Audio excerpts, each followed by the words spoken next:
புளி சாதம் எப்படி பண்ணலான்னு பார்க்கலாம். Lunch box ரெசிபியில். ஸோ புளி சாதம் செய்கிறதுக்கு நான் ஒரு பெரிய எலுமிச்சம்பழம் சைஸுக்கு புளி எடுத்து 20 நிமிஷம் ஊற வச்சு இந்த ஒரு செம்பு தண்ணியில் மட்டும்தான் ஊற வச்சுருக்கேன். இந்த ஓரளவு செம்பு தண்ணி மட்டும் எடுத்து அதில் ஊற வச்சு நல்ல கெட்டியான ஒரு இதை எடுத்து வச்சுருக்கேன், புளி தண்ணி. ஸோ அடுத்து பார்த்திங்கன்னா தாளிக்கிறதுக்கு 2 வரமிளகா முழுசாக, கருவேப்பிலை, வெந்தயம், நிலக்கடலை, கடலைப்பருப்பு, அடுத்து மஞ்சள் பொடி எடுத்து வச்சுருக்கேன். இதை நம்ம நல்லெண்ணெய் தான் தாளிக்க போகிறோம். அடுத்து இது குழந்தைங்களுக்கு வந்து காரமாக இருக்கக்கூடாதுனால குழந்தைங்களுக்கு இதை மட்டும் வச்சு தாளித்து எடுக்க போகிறோம். இதே பெரியவங்களுக்கு நான் என்ன எடுக்க போகிறேன்னா இதை ட்ரை ரோஸ்ட் பண்ணிக்க போகிறேன். ட்ரை ரோஸ்ட் பண்ணிவிட்டு பெரியவங்களுக்கு செய்கிறத புளி சாதத்தில் கலந்துக்கலாம், நல்லாயிருக்கும். என்னென்னா மிளகு, வெந்தயம், வரமிளகா, வரமல்லி இது 4 ட்ரை ரோஸ்ட் பண்ணிவிட்டு மிக்சியில் போட்டு அரைச்சி எடுத்துக்க போகிறோம். கொஞ்சம் குறைன்னு அரைச்சி எடுத்துக்க போகிறோம்.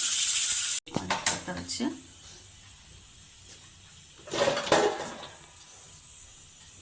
ஒரு அளவான சின்ன வடைச்சட்டி வச்சுக்கலாம். வடைச்சட்டி வச்சுட்டு வடைச்சட்டி காயட்டும். புளிசாதம் தாளிக்கிறதுக்கு தேவையான எண்ணெய் ஊற்றிக்கலாம். எண்ணெய் கொஞ்சம் தாராளமாக ஊற்றணும், ஏன்னா புளிசாதங்கிறப்ப அப்போ தான் நல்லாயிருக்கும்.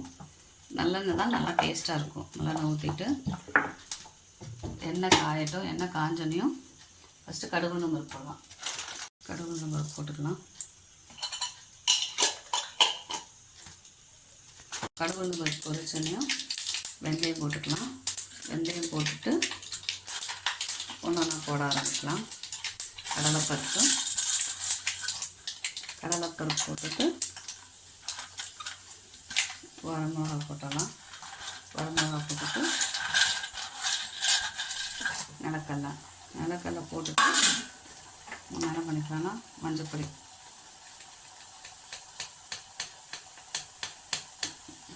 கொஞ்சம் மஞ்சப்பொடி போட்டுட்டு இந்த ஸ்டேஜில் கருவேப்பிலை போட்டுக்கலாம்.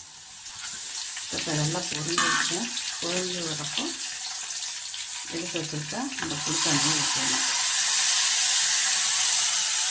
புளித்தண்ணி ஊற்றிட்டு நம்ம என்ன பண்ணிக்கலாம்னா இந்த புளித்தண்ணியில் ஒரு பாதி உப்பு மட்டும் போட்டுக்கலாம். புளித்தண்ணிக்கு மட்டும் உப்பு போட்டுக்கலாம். உப்பு போட்டுட்டு இது வேணும். மற்ற மசாலா ட்ரை ரோஸ்ட் பண்ணிக்கலாம். இந்த காய வச்சுக்கலாம். காய வச்சுட்டு காயட்டும். இதெல்லாம் போட்டுக்கலாம். போட்டு ட்ரையாக ரோஸ்ட் பண்ணிக்கலாம். அதுக்கு அந்த ஸ்மெல் வரும், அது ரோஸ்டான ஸ்மெல் வரும். ஸோ அது வரைக்கும் ட்ரையாக ரோஸ்ட் பண்ணிவிட்டு இதை எடுத்து கிரைண்ட் பண்ணி எடுத்துக்கலாம். இந்த ட்ரை ரோஸ்ட் பண்ணோம் இல்லையா, அதை மிக்சியில் போட்டு இப்படி அடித்து வச்சுருக்கேன். கொஞ்சம் குறைன்னு அடித்து வச்சுருக்கேன்.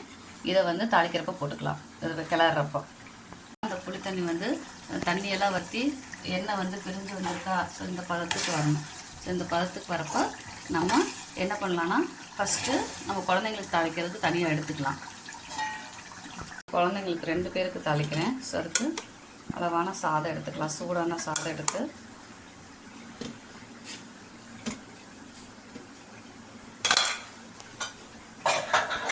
என்ன பண்ணுறேன்னா எடுத்து புளி தண்ணி போட போகிறேன்.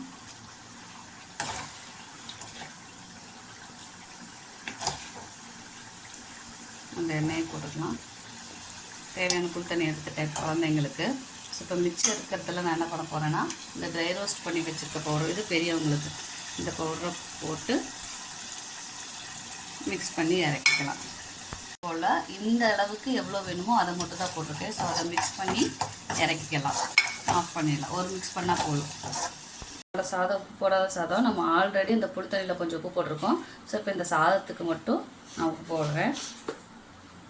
உப்பு போடாத சாதங்கிறதுனால நான் அதிகமாக போடுறேன். சப்பை மிக்ஸ் பண்ணிக்கலாம். நல்லா உப்பும் அந்த புளித்தண்ணியும் எல்லா சாதத்தோடையும் நல்லா ஒட்டுற அளவுக்கு நல்லா மிக்ஸ் பண்ணிக்கலாம். ரெசிபி புளி சாதம் தயார்.